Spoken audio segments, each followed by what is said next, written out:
Wala na si Papa. Papakita mo kay Mama. Papakita. Sabi ko, mukha ko to.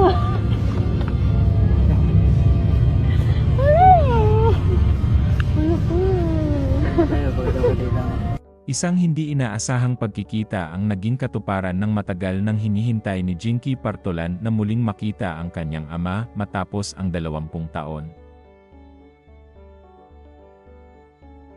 6 na buwan pa lamang siya nang huling makasama ang kanyang papa matapos maghiwalay ang kanyang mga magulang, kaya lumaki siyang walang ama sa kanyang tabi.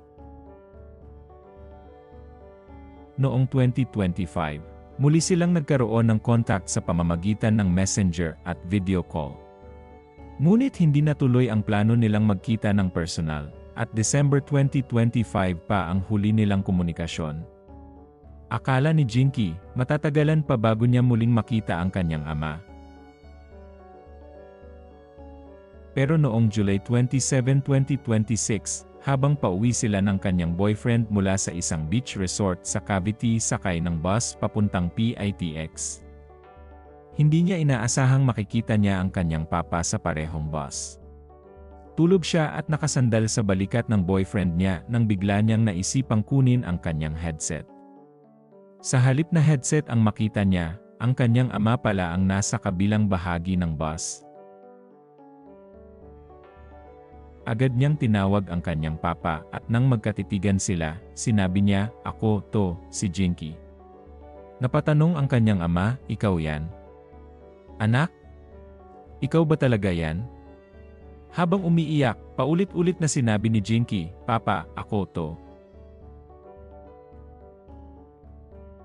Napansin ng ibang pasahero ang emosyonal na tagpong iyon at tumulong silang makalapit ang kanyang ama.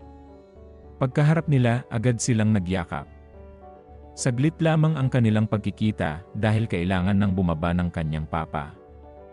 Pero para kay Jinky, sapat na yon para matupad ang matagal niyang hinihiling. Mas naging makabuluhan ang lahat dahil matapos ang kanilang pagkikita, nagkaroon ulit sila ng communication.